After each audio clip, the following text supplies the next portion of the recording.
I'm a sophomore. I serve in the Dance Blue Clinic as a family relations volunteer. So I go there once a week and I serve with the kids, with the nurses, and that's something that I'm so passionate about. I love Dance Blue, I love committee, and I love those kids, truthfully. I'm also involved in 80 Pi. I live in the 80 Pi house. I'm a chapter foundation ambassador for 80 Pi.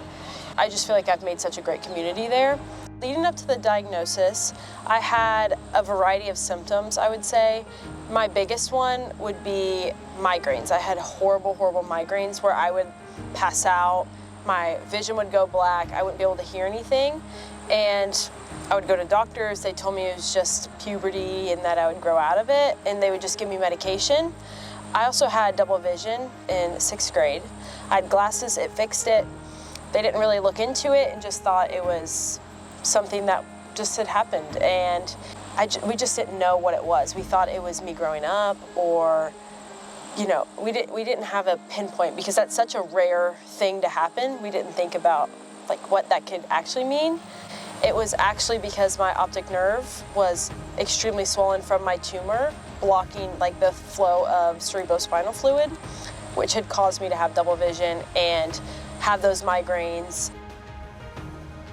So I only had one treatment, I would say. It was just a surgery. I was very sad because I was 14 years old and I am a religious person, and I remember asking like God, why would this happen to me? And I felt resentful to the world in a way, because if I wouldn't have found that, they told me that if we would have waited 2 weeks, I would have been dead. And so I feel like it's been a progression. It was almost like fear and anger and resent, and it changed into something that is so beautiful and a passion that I don't think I would have had if I wouldn't have gone through that. My mom and my dad were definitely my people that I looked up to. They were there with me at every appointment, even if I begged to not go. I never wanted to go to those. And I definitely leaned on them in times that are hard.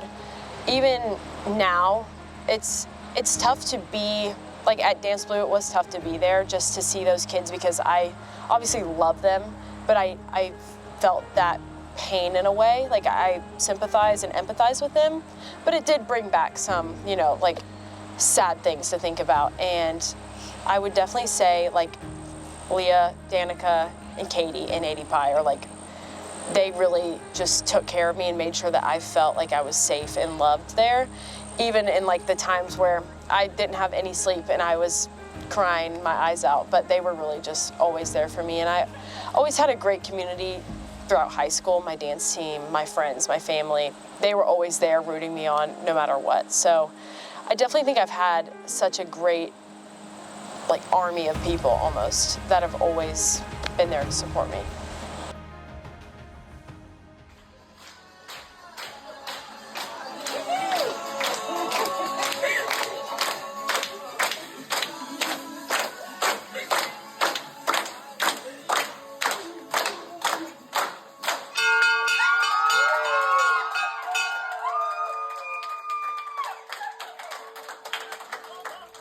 I scheduled my appointment to ring the bell and have my last checkup, and in that moment I was like, I get to do it. Like I felt like I had finally done it, and then once I was there and saw the bell, it was like my whole life was changed. Like I felt an overwhelming like feeling of joy and excitement, and I think that was probably my favorite moment of my whole life, I would say.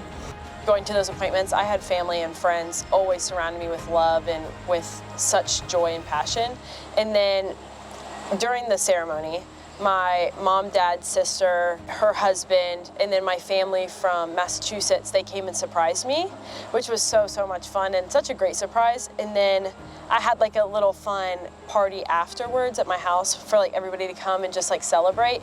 And the amount of people that like flew in to surprise me, like one of my best friends in 80 Pi, her name's Leah, she came and she surprised me, and it was just like, it felt so surreal that she was there, and I felt so like loved in that moment. So I feel like I've been surrounded by such a great community throughout it all, and I've never felt alone in this journey. Something that I say often is to serve humbly and live joyfully. I think that serving others is something that's really important to me now that I have been served and been taken care of. I want to make sure that everyone knows that they're loved and they're supported no matter what they're going through.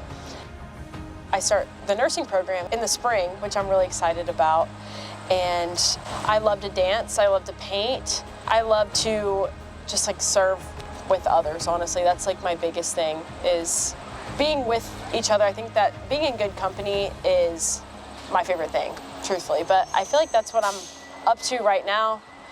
A message that I would have to anybody that's going through a cancer diagnosis is that it is hard, but it is a battle that you can win and you can overcome. And personally, the people that you surround yourself truly do make the difference. The doctors, the nurses, the family, your friends, lean on them in times that it is hard, but know that there's light at the end of the tunnel and that the battle can be won. And truly, I'm rooting for you, and there's so many people rooting for you.